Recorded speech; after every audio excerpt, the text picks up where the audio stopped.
Hi, this is Jack with Jacked in TCG. This is my tournament report from the Area 51 mini regional. I played Snakes on a Plane, aka Ogdoadic Snake Turbo Rocket Chaos Ruler Turbo deck. I did pretty well. I ended up bubbling, unfortunately. I ended up going 4-2. My two losses were, one, it was a game of me and my opponent both unbricking. He happened to unbrick first. And then my second loss was, it was one of those things, hindsight's 20/20, and I immediately after realized I should have gone Yugioh first, do any damage, time would have been called. But now we can get into it. Alright, so to start off with my Ogdoadics, I'm playing one Abyss, the Overlord, one Ogdoadic King, Aaron, he's pretty cool. Amunessa, Ogdoadic Queen, she sort of sucked like the entire event. I'll explain why she sucked later on.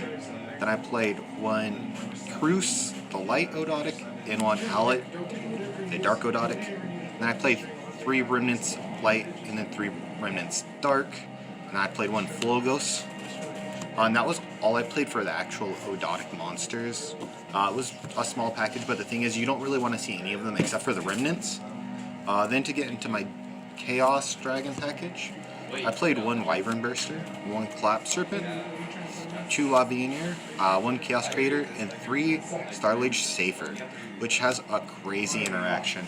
So Safer, you banish to add back one of a Chaos or a Light or Dark level 8 Dragon, and Alaret says you can put back any 2 banished, including 1 Reptile. So every turn you're able to return Safer, so you could keep grabbing back the level 8s. So you could keep grabbing back your Levianier, so you could start doing combos with that, which was really, really nice, and one of those best combos every time it got to resolve. Along with that, I played Dangerous, so I played one Snick because he's searchable, played one Nessie, then I played one Bigfoot, one Jackalope, one Mothman. So the logic of it was I wanted to play Snake because it's searchable, and then with that, I didn't just want to play one Danger, so the next best one to play would have been Nessie, but you need something to search with Nessie, so you go Jackalope, and then if Jackalope gets ripped, you need something that matches levels, so that's why I played Mothman and Bigfoot. The only thing I would have changed for the event is I probably would have played one Thunderbird. It just helped me, it would have helped me unbrick, and there were certain cards I just felt didn't prove useful. And then for the Rocket Engine, I played 3 Rocket Tracer, 1 Rocket Recharger, and 1 Rocket Synchron. And then for my splashy other cards, I played 1 Light Serpent. So he's a reptile that you can add your hand, and he combos with a lot of stuff. He combos with Chaos Space. So you send this for Chaos Space, and you can search a dark and then special him, or you can send him for Snake Rain and get to special him, or you can send him with Melody and special him. Pretty much, if you use him in any way, you get to special him. And he has the you can't use as a synchro material. Alright, well, he's not something you would synchro with anyways. And then I played 1 Diablos. You wanted to rip cards from the hand. That was the logic for the deck, was to rip cards. So Diablos rips a card and Lavianier rips a card. So the goal was to rip 2 cards and make a board that my opponent couldn't respond or break through. Or if they could, they were playing with 1 card. Alright, they may have Alistair. There's your 1 card combo. And then here are 4 cards that were the worst cards in my deck all weekend. So I was worried about activating power spells and my opponent going Ash or a hand trap. And all I did was I activated those cards and watched them resolve and just had a Gamma in hand. A lot of the times I saw Yugioh and put him to the bottom. Obviously Driver sucks, but usually you're not one to say that Gamma sucks. But Gamma really sucked. I think I would have replaced the Driver with the Thunderbird, like I said, and these 3 with Phantasme, just to unbrick my hands, give you a Dark to summon, and it was a beater. And then to play the 2 best worst cards in my entire deck, I played Red Eyes and Dark Magician.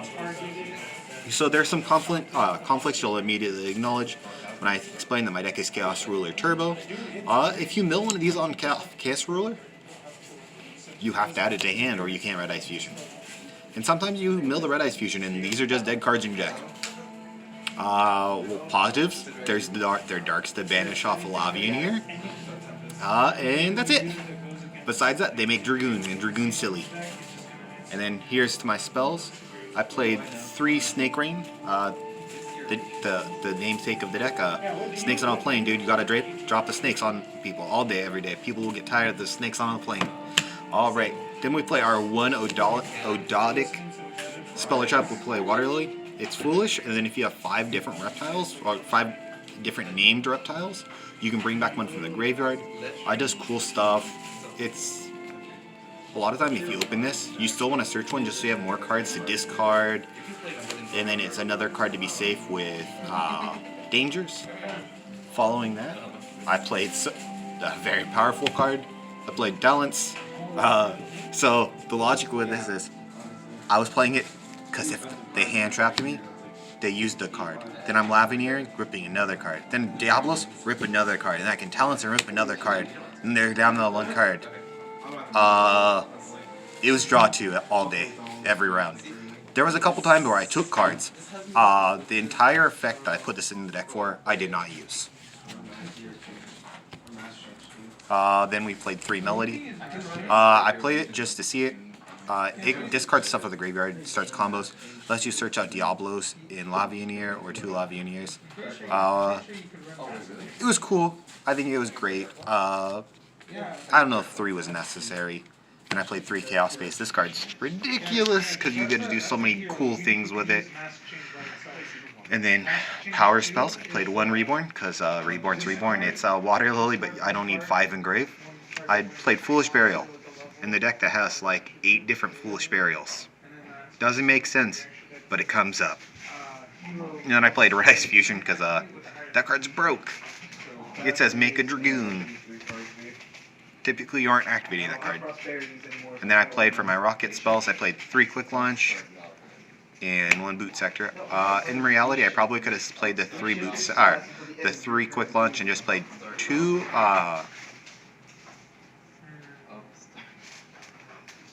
Rocket Tracer. I'm blows blanking for a second. It was alright. It wasn't the worst, it wasn't the best. Like, I'll be real, if there was an option to make level 8 Synchros to make Chaos Ruler better, that would have not locked me in a darks. I would have preferred to play it. And then for my extra, I played 1 Striker Dragon for the Rocket Engine. Played 1 Verte Anaconda. 1 Star Yugioh Skulldread. This card, every time I resolved it, I won the game. Every time. And I almost resolved it every time I made it. Then for my Exceeds, I played 2 rank 4s. I probably should have played another generic rank 4, but I played these because when you bring back the Light Remnant with its own effect, it says that while it's face up in the monster zone, you can only go into reptiles. And there was times where I made 2 in 1 turn, and he's cool, dude. Why isn't he super? He should have been super. I feel it was a disgrace that he came rare. Then I play this following card was arguably in my extract probably the top 5. Number 23 Lancelot, aka Big Borbo. That says mandatory negate. So you just go, I make this. I attack you for 2k. Cool. Then you go, send a monster to the grave, or you get to destroy one of the monsters. And if they interact with him, it just automatically negates the first effect activates per turn, other than his own. So you always can do 2k. That was my one flaw, was I should have made this and been able to attack directly. And then I would have been way better off. Then I played number 68, Sanafon, the Sky President. This card stops all the graveyard things, and in theory, if I played Mirror, it says that my opponent can't play their deck, which is great. He also says he becomes really big, and he says that he can't be destroyed by card effects. So there's a lot of times where I made him, and I used him to hide one or the other targets in the graveyard, so my opponent couldn't DD Crow, Invocation to Banish, or just get rid of my stuff, so they were protected. That was a real big positive. Then I played Dingrisu. This card, you know, when you make it with 2 level 8s, it's pretty good. You get to protect twice and send something in the graveyard. Yeah, I know it's pretty good in Orcus, but it's pretty good in anything you can make it. Then I played 1 Hope Harbinger, number 38. This was really good when you played against Zoo, so they couldn't attack directly. If they attacked with Borbo, you're like, nah, you're attacking to this. This might destroy your guy by battle, so you better have an extender to make your Zeus. And then I played my Zeus, because you make Lancelot, and then you make this, and you clear their board, and you start your combos. That's pretty funny. That was one of the only conflicts between the deck was if I used the rocket combo, I got locked out of Zeus, which Zeus was pretty good. Here's an Omega. So I think I still would have played this even if I didn't play the Gamma package, just because sometimes you wanted to tribute them off to put stuff back, and that was pretty nice.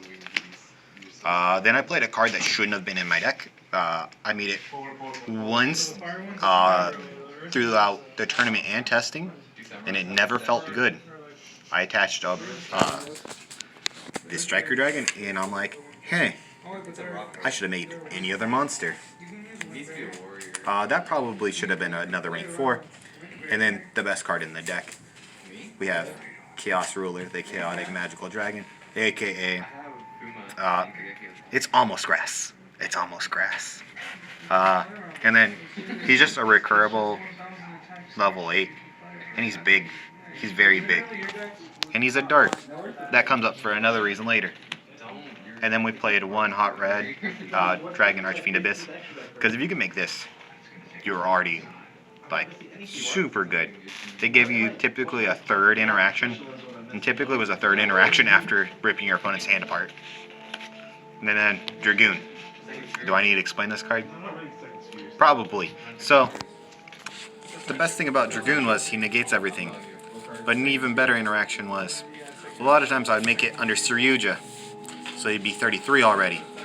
And then I would have this stupid Anaconda that would lose me the game a lot of times. Because if you notice, this is super polyable. But you know what's not super polyable? When you activate this card's effect to make this a dark, and you go, nah, Dragoon, negate, blow that up, he's 43. Where's your super poly now? Alright, to my side deck, I played Dino Wrestler Prankkids. I played every power spell in the game, pretty much. Here's 3 droplets. I'll be real, I think I sided in once. And it would have won me the game if they didn't hit the one card that mattered off of Tsuchinoko. I played 3 Lightning Storm. That card's pretty dope.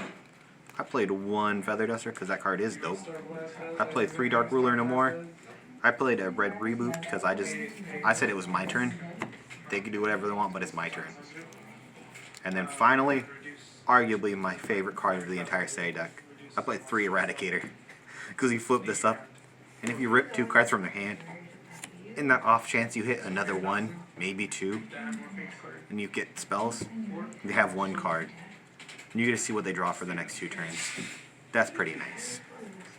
Alright. Thank you. That was my tournament report. I'm going to try to be a little bit more consistent with my posting. Yeah, this is Jack with Jack and CCG checking out.